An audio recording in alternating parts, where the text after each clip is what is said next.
Guarantee নাই, য'তে ৰাতি ত'তে কাটি যি পাওঁ তাই খাওঁ, কি কৰিব উপায় নাই। মোৰ ল'ৰা বেংগালুৰুত চাকৰি কৰে। বৃহৎ দুখ লগা বিষয়, এজন লোকৰ কৰুণ কাহিনী।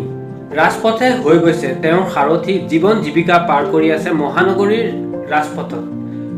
এজন লোক বুলি ক'লে বেয়া হ'ব, কিয়নো এনে লোক বিভিন্ন জেগাত বিভিন্ন লোক আছে বুলি জনাব পাৰোঁ আপোনালোকক। আজি তেনেধৰণৰ এজন লোকক আপোনালোকৰ মাজলৈ লৈ আহিছোঁ। লোকজনৰ পুত্ৰ বাংগালুৰুত কৰ্মৰত হৈ আছে কাৰ্যকৰী বিভাগত।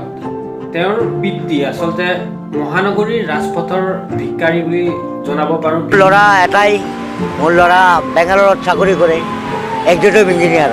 দুখ লগা বিষয়, এজন লোকৰ কৰুণ কাহিনী। জীৱন কেনেকৈ পাৰ কৰি আছে। গুৱাহাটী ব্যস্ততাপূৰ্ণ এখন মহানগৰীৰ নিচিনা জেগাত এখেতসকলে কেনেধৰণে নিজৰ জীৱন জীৱিকা পাৰ কৰি আছে ভিকাৰীৰ ৰূপত। এসময়ত আছিলে তেওঁলোকৰ বৃহৎ মাটি সম্পত্তি, এটা সুন্দৰ পৰিয়াল। আজি এই মুহূৰ্তত তেওঁলোক হৈ গৈছে অসমৰ ৰাজপথৰ ভিকাৰী। ভিডিঅ'ৰ মাধ্যমেৰে আপোনালোকৰ মাজলৈ লৈ আহিছোঁ তেনে এজন লোকৰ কৰুণ কাহিনী। এই লোকজনৰ পিতৃ আছিল এসময়ৰ উচ্চপদস্থ আৰক্ষী বিষয়া।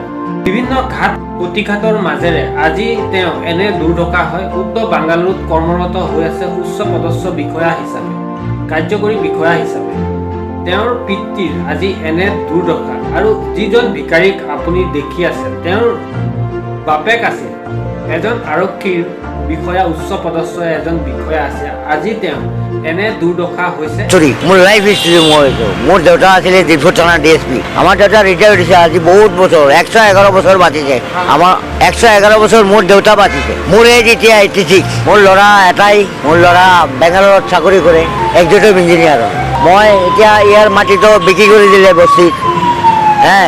মই এতিয়া থাকিব এক্সিকিউটিভ ইঞ্জিনিয়াৰ বেংগালুৰু।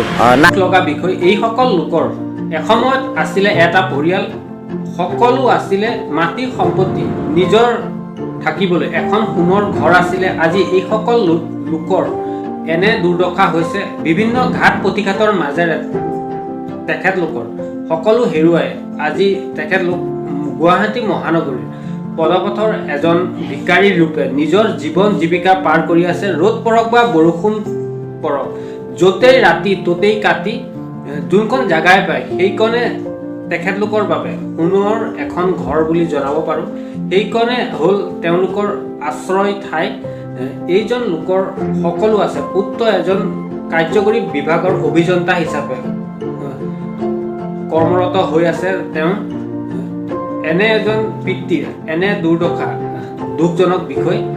কমেণ্টত কি ক'ব আপোনালোকে জনাবলৈ নাপাহৰিব এইজন লোকৰ বাবে।